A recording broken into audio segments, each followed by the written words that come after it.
Quiconque verra cette vidéo doit savoir que deux interventions lui étant liées la précèdent. La première est intitulée « Muhammad n'est pas l'esprit de vérité annoncé par Issa fils de Mariam » et la seconde « Y a-t-il quelqu'un pour réfléchir à Pompéi ?» Avant de débuter, je répondrai brièvement à une question m'ayant été posée. La personne demande « Pourquoi dis-tu que sont liés le fait que Jean dise « Le Messie d'Israël reçoit l'Esprit sans mesure » et le passage où il est écrit « Abraham a vu mon jour et il s'est réjoui ». Eh bien, car ces deux réalités de l'Injil, et bien d'autres d'ailleurs, sont réunies dans l'Apocalypse d'Abraham. Dans cet écrit, il est mentionné que le Messie recevra une part de toutes choses, et ceci est lié au don de l'Esprit sans mesure. De plus, il y est mentionné qu'Abraham vit le Messie en vision, et que donc les Israélites qui lui rétorquèrent « Tu n'as pas encore 50 ans, et tu dis avoir vu Abraham », ne comprenaient simplement pas à quoi le Messie les renvoyait. Venons-en donc au vif du sujet. Aujourd'hui, je vais vous parler de Pierre, car dans son exemple, nous allons voir une réalisation de l'esprit de vérité répandu sur toute chair. Joël 2, versets 28 à 29.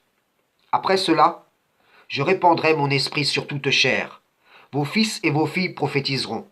Vos vieillards auront des songes, et vos jeunes gens des visions.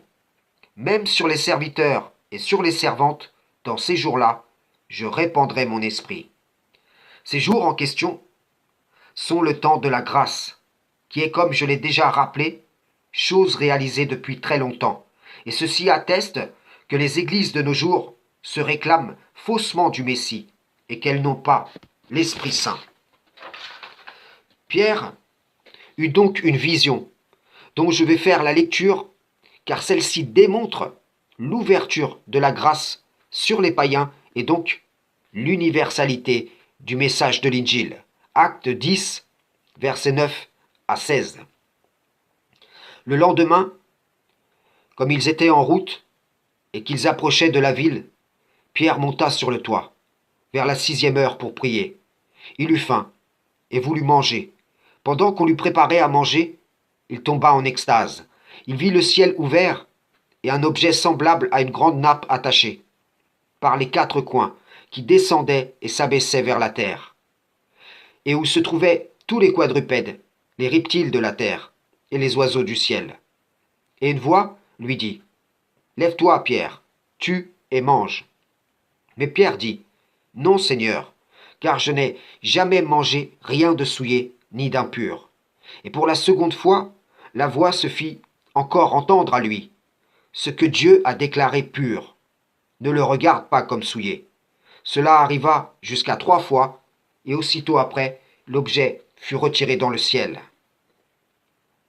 Précédemment, un non-israélite du nom de Corneille vit un ange qui lui prescrivit d'envoyer ses serviteurs chercher Pierre, afin que celui-ci vienne leur prêcher l'Évangile. Et ceci peut nous faire penser à Zacharie 8, verset 23. Ainsi parle l'Éternel des armées. En ces jours-là, 10 hommes de toutes les langues des nations saisiront un juif par le pan de son vêtement et diront « Nous irons avec vous, car nous avons appris que Dieu est avec vous. » Les serviteurs de Corneille arrivèrent auprès de Pierre, et il repartit avec eux. En arrivant chez Corneille, Pierre dit « Acte 10, verset 28. Vous savez, leur dit-il, qu'il est défendu à un juif de se lier avec un étranger, ou d'entrer chez lui. Mais Dieu m'a appris à ne regarder aucun homme comme souillé et impur. » La vision de Pierre fut un signe de l'ouverture de la grâce sur les nations non israélites, mais aussi un signe de la réalisation de Genèse 19, verset 6. « Vous serez pour moi un royaume de sacrificateurs et une nation sainte. Voilà les paroles que tu diras aux enfants d'Israël. » Apocalypse 1, verset 6. Et qui a fait de nous un royaume de sacrificateurs pour Dieu son Père, à lui soit la gloire et la puissance au siècle des siècles. En conclusion, les rabbins mentent en disant que le Messie n'a pas réalisé ce qui devait être réalisé. Les chrétiens mentent en prétendant être du nombre de ce royaume de sacrificateurs qui fut constitué lors de la grâce. Et les majorités des gens du Coran nient complètement la prophétie ayant précédé Muhammad. Chacun à sa façon nie le Messie d'Israël. Si il y a certes en les fils d'Israël ayant rejeté le Messie une synagogue de Satan, eh bien sachez-le, les sectes forgées à partir de l'Injil et du Coran sont respectivement des églises et des mosquées de Satan, sur lesquelles règne l'image de la bête, l'esprit de Satan le banni. Frères et sœurs en islam, salam, shalom.